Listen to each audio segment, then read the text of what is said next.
Obama. Romney. Obama. Romney. Obama. Romney. My vote for both of these turds. TSA harasses Ron Paul and his wife and granddaughter on their departure from the RNC, demanding to check his airplane for explosives because Mitt Romney might be nearby. What? Come on, man. Seriously, people, it doesn't matter what you think about this man's policies. You have got to admit that the establishment is just out and out headed in from this man from day one. Just look at the facts. In his 22 years in Congress that spans over 4 decades, he has done nothing but introduce bills and vote on the side of the U.S. Constitution for we the people. He doesn't take any money from the kingpins because he can't be bribed like the rest of these turds. He's never flip-flop. His words are the same thing as his actions, but look how he's treated. Just look at how they treated him in this election alone. All the other turds get primetime spots on the mainstream media. The mainstream media not even barely mentioning the guy, not giving him equal speaking time in the debates, tagging him with the word unelectable right from the get-go until it has become normal speak for the brain dead. Screwing him in the election with all the voter fraud that's all out in the open. They had went out of their way to keep anyone from knowing anything about this man except he's crazy. That old Ron Paul's a kook. He's unelectable. Who is Ron Paul? All of the government agencies harassing him like him and his wife and his granddaughter would actually do a LCI to nosedive on Romney. Come on, man. But what about this?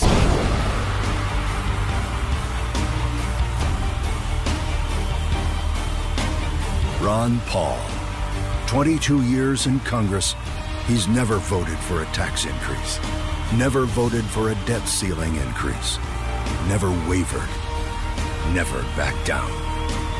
The role of government ought to be for the protection of liberty, not for the intrusion in our private lives, not for the intrusion in economic affairs. You can't keep borrowing from China. You can't keep printing the money. We have to cut some spending. I believe in limited government. I believe in individual liberty. We've spent too much, we tax too much, we borrow too much. It's bankrupting this country.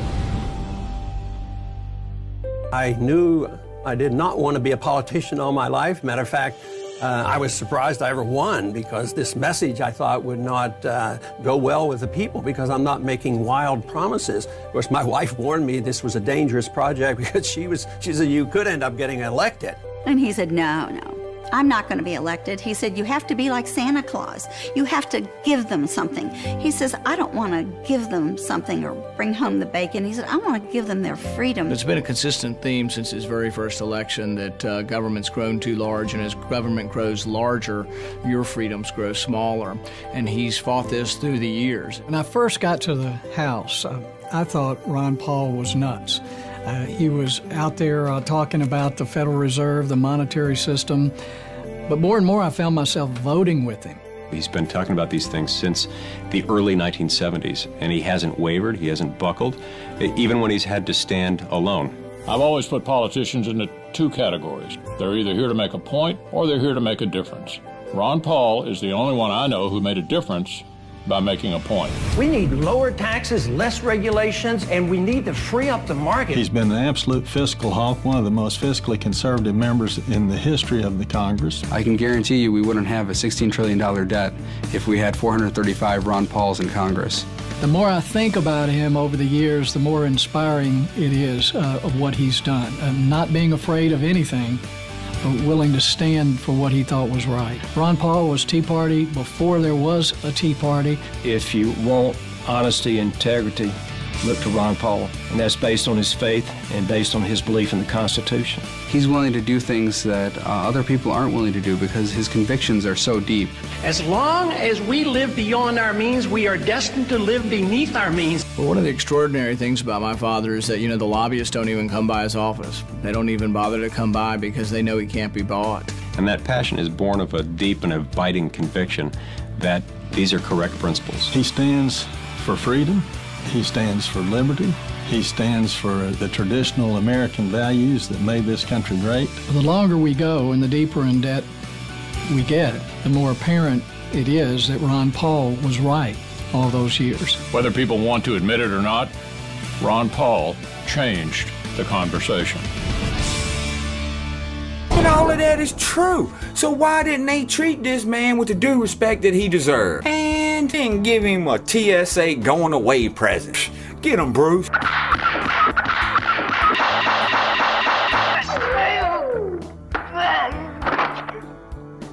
I'm telling you, it all makes me want to yak. And speaking of shenanigans in this election, federal court blocks Texas voter ID law. Come on, man. Man, I'm telling you, this whole thing doesn't make a bit of sense to me. And you're supposed to have a photo ID to work. You want a bank account, you need 2 forms of ID. Cash your paycheck, you need an ID. Man, I just don't get it. How are they able to know you didn't vote multiple times without one? They say it would disenfranchise poor people and that they would have to travel too far, greater distance to get them. Oh shoot, I'm poor and that doesn't make any difference when I go and cash my check. And these churches had no problem spending billions of dollars or so on conversion boxes for that wonderful glitchy HD TV in the supposed height of a recession. Work it out. But that isn't really the issue, is it, people? And these turds never care anything about the welfare of the people, the fairness, or the wellness of the people. These turds only care about themselves. They're only looking out for themselves and their paymaster's best interest, not ours. And if somehow you believe that they do, please seek help immediately. Then look at all of the ones who have gotten caught with their hands in the cookie jar. All of the ones who have lied, cheated, schemed, and scammed us into the hole that we're in. Just look at what they've done with our money. Just look at who they've given our money to. Just look what they have done to our country, our rights, and our future. And then, if you still believe that they're looking out for you, please seek help immediately. Because you suffer from an idiosyncratic belief or impression that is firmly maintained regardless of the reality that's right in front of your face and is typically a symptom of a mental disorder. It's something to think about. I'm ChangeDaChannel, and I'm out. Get 'em, Bruce.